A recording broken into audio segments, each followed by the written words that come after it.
The opioid epidemic running rampant, in fact, claiming an average of 91 American lives every day. But what's worse, some doctors are cashing in on this epidemic, prescribing addictive opioids to patients that have not only they've never examined, but in many cases they've never even met them. I mean, it's all a ruse to make money off of patients' despair. Here to discuss, Dr. Marc Siegel and Scott Brown are back with us. Dr. Siegel, a lot of criticism aimed at your industry, the drug industry, for its role and what's become a crippling epidemic in this country.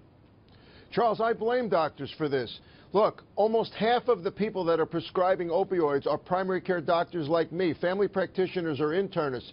And you know what? They're not prescribing it for the right reason. Somebody comes in with back pain, it's acute, they get the patient started on something, they end up continuing it. Did you know, Charles, that 70% of the Vicodin prescriptions in this country are actually taken ultimately by someone that it wasn't even prescribed for? So it becomes a medicine cabinet issue. And then, get this, 4 out of 5 people who end up addicted to heroin start off with prescription opioids. Their prescription runs out, somebody won't refill it anymore, and they go to the streets and they get a brown bag.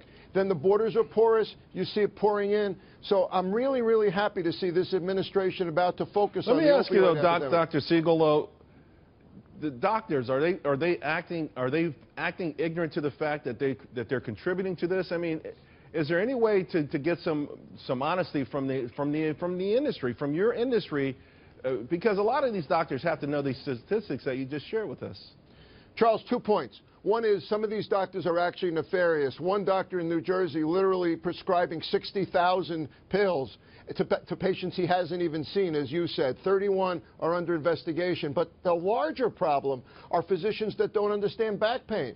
They're busy giving opioids, you know, to things that you should be using muscle relaxants or physical therapy or other medications or even chiropractic or maybe using many different modalities.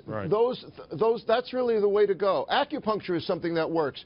You know, doctors like me will rush to surgery or will rush to opioid prescriptions. That's a big problem. Some of it's ignorance, and some of it is, as you said, for the money. Some of it's nefarious. Scott Brown, of course, President Trump, then candidate Trump, swung through your neck of the woods and sort of discovered firsthand just how awful this is. And, you know, for me, I think that on the economic side, this is also a sign of hopelessness amongst a lot of Americans.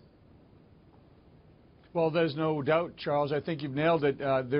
Overprescribing is nothing new, and if the doctors don't self-police, then you're going to have law enforcement and political folks step in and police for them, and then that's not going to be a good thing for doctors. You see it in the VA, and Charles, as you may or may not know, here in New Hampshire, Governor Sununu has really went after the city of Lawrence, indicating that that's where a majority of the drugs are coming from specifically. And what is it leading to? It's leading to also to human sex trafficking, because a lot of the people who are now hooked on these drugs are in fact selling themselves to pay for the drugs. So it's not only leading on a drug epidemic, it's actually, I think, obviously stimulating and increasing the amount of sex and drug trafficking, people trafficking, and that's obviously not a good thing for anybody.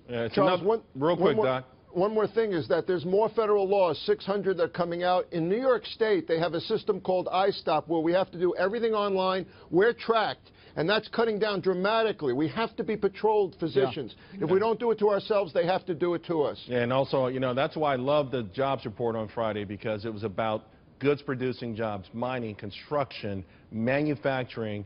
Those are the places where dads lost their jobs, and those are the broken homes where a lot of this comes from that people never talk about. But you connect those dots, and it means a lot. Guys, thank you both for your expertise. Appreciate it.